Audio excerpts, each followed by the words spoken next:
Good morning, everyone, and thank you for joining us for this Facebook Live. We love it when you can join us live. It is Tuesday. It is February 17th. We have a lot of weather to talk about today. Just a little. We'll break that all down for you here this morning. But first, a quick reminder, you can find us live here on Facebook. We go live each weekday morning around 8 o'clock for you. If you can't watch us live, be sure to find us whenever it's convenient for you because it stays on your feed throughout the day. So no excuse not to watch. You betcha. And you can find us on our YouTube page as well. That's Inforum YouTube page. And you can find us on your favorite podcast platforms as well. Just go to inforum.com/podcasts and look for the Inforum Minute. We're everywhere. We are everywhere. You can't escape us. All right, today you're going to notice the wind first before all the other things come in. Yep, first comes the wind. It's already been picking up overnight. Places out west have been sitting 20 to 25 miles an hour sustained for several hours, which is finally keeping us fog free. And you know what? That part's nice. That's a positive. That is a positive. For the first time since Wednesday, I'm not tracking fog. Like forever. Yeah. So breezy to start, increasing clouds then will go overcast by about lunchtime and stay that way for the next several days. Goodbye, sunshine. Yep. With our wind today out of the east-southeast, 20 to 35, gusting 40 to 45, so strong. Yeah. That helps to keep us mild. Temperatures hover in the 30s to near 40 this afternoon, which means as this wave of moisture starts to push in, we're starting things off with rain. Scattered rain showers develop, I'd say 4 or 5 o'clock, mainly in the south, and then brush their way up to the north as we go throughout supper time tonight, into the evening, and eventually toward bedtime. Now, as that runs its way up to the north, it's eventually going to collide with colder air, falling temperatures after sunset naturally, and so that's where we'll start watching out for the mix, and then the switch over to snow. As this line moves in, pockets of heavy rain will be possible. There's just a little bit of instability in the atmosphere that I think we could even clap a rumble of thunder, which would, like, why not at this point? Let's add another thing to the forecast. Why not? Just so if you hear a rumble, you're not crazy. That is possible tonight, really. This all switches over to snow as everything kind of travels up to the north. Temperatures fall and the wind flips around to the northwest, starting to send in some colder air. For most of us, we'll see the switch over to snow overnight tonight into early tomorrow. Scattered snow showers throughout your Wednesday, pretty much all day. Might get some like brief breaks in the snow, but there's going to be snow on the radar all day long. All right. Strongest of the wind is today into tonight.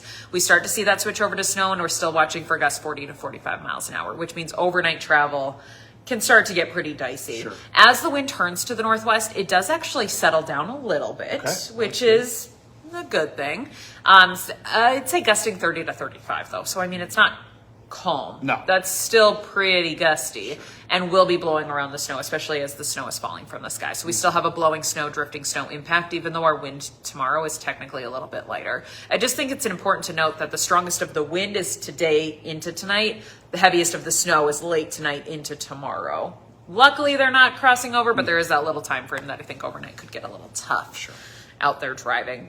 Snow wraps up from the west to the east throughout your Wednesday, starts to get lighter and lighter by the evening hours. I think a few small snow showers are still possible overnight into early Thursday morning, but the bulk of the snowfall is on Wednesday. Snow forecasting is real tricky. I wish it was just colder and we could just forecast snow because that would be easier, but we're starting things off with rain, which means the more time you get with rain and mild temperatures, the less snow that you end up because you're using the moisture of the system as rain. If you're colder, and I mean a couple of degrees can make a really big difference. It's just really hard to pinpoint. Where you're colder, especially up north, you're going to have snow for the duration of the event, which means places along and north of Highway 2, 5 to 7 inches. I've got a bullseye anywhere from 7 to 10 inches, I think is possible. And then sharp cutoff down to the south, where again, we're watching out for rain, heavy rain, and even a few rumbles of thunder. Right now I have Fargo in a 1 to 3 inch. If we hover at 31 instead of 33 degrees, then you're looking at more snow. If you hover a little bit warmer, you might get melting on impact, more compaction with it being a wetter snow, especially with temperatures close to freezing, which can throw the whole snow forecast anyways. So places down south might see no snow at all. Just depends. It's so tricky. So I promise we're doing our best. One thing we know for sure, it's going to feel a lot different. That's for sure. Colder air is working its way in. We'll have steady to falling temperatures throughout tomorrow and Thursday. By Friday, our highs are down into the teens. Up north, where you have deeper snow by this weekend, I mean, the snow is gone, but you have new deep snow on the ground. You're looking at single-digit highs Saturday, Sunday, overnight lows below 0, especially Sunday. Right now, our Monday morning forecast for Grand Forks is -10. That's cold. Ouch. Yeah. It's like a 50-degree turnaround from being near 40 for the past several days. Weather in the upper Midwest. It's always a fun one. Keeps me on my toes. All right, next newscast coming up at 11, so you can see what everything is looking like. Obviously, our team will be tweaking things.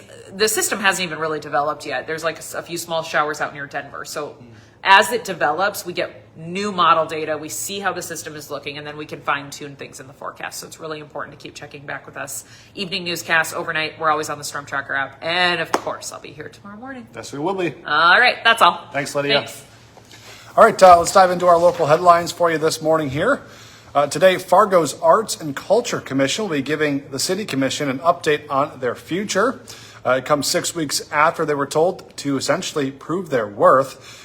They didn't get any public art program funding in 2025 or 2026, so they're suggesting just keeping the ordinance and bylaws regarding that commission the same, and then simply putting all their work on hold right now. They say there could be chances for the Arts Commission to do some work in the future. If they do have any projects pop up, they'd ask for pre-approval from the City Commission beforehand. Police Chief Dave Zabolski will also be talking at the City Commission meeting tonight to give commissioners an overview of the department's immigration enforcement and use of force policies. Tonight's meeting is set for 5 o'clock at City Hall. A Fargo man is on trial today, accused of randomly attacking a man downtown. Royal Rockefeller is charged with felony aggravated assault. He's accused of pushing and punching a man near the Old Broadway last August. The man had 2 cuts on his head and broken bones in his face. Rockefeller's trial is set to start at 9 o'clock this morning. A former Cass County deputy accused of slapping an inmate in the face is expected to change his plea today. Andrew Robinson initially pleaded not guilty to hitting an inmate with an open hand back in July. Sheriff Jesse Johnner fired Robinson less than a month later. Robinson's plea hearing is set for 9 o'clock this morning. The commissioner of the Mountain West Conference is in town today to meet with its newest football member. Of course, that is North Dakota State. The conference announced that the Bison are moving up to the FBS and the Mountain West for 2026. The school will be an only member, or a football-only member of that conference. Commissioner Gloria Navarez will be in Fargo today. WDAY will be covering her visit. So we'll have updates for you on what comes out of that tonight on our newscasts. The application deadline has now passed in the search for the next president of NDSU. The university is now looking ahead to its next steps in the process. Members of the presidential search committee will now each pick their top 10 candidates. Next Monday, they'll decide who moves on to the first round of interviews. Those will be done over Zoom early next month. Finalists will visit campus for a full-day interview the week of March 23rd. Shinedown is coming to Fargo this summer. The Fargo Dome made that official announcement this morning. Of course, they teased the concert this weekend with a post on social media. Many of us guessed it was going to be Shinedown, but now we know they'll be here Thursday, August 20th. Tickets go on sale to the public Friday, February 20th, so that's in just a few days at 10 o'clock in the morning. Today on Hot Mic with Dom Izzo, the Summit League basketball title is within the grasp for the Bison men. Head coach Dave Richmond looks ahead to Wednesday's showdown in Brookings. Plus, the EDC race is coming down to the final weeks. Davies and Horace are set to clash tonight. Eagles head coach Bart Manson previews tonight's game with the Hawks. Hot Mic is live from 9 to 11 on WDAY Extra and on Inforum.com. Don't forget, for 99 cents a month for your first 3 months, get an all-access pass to our website, Inforum.com. Just go to Inforum.com/subscribe to get that deal. And join us for the rest of our newscast today. Our next one's at 11, 4, 5, 6, 9, and 10. We'll keep you updated as that winter storm approaches. And, of course, be sure to join us on First News tomorrow morning from 5 to 7. We'll have live updates on the storm and how it's impacting your morning commute. Until then, have a great day, everyone. Stay safe and join us tomorrow. Bye.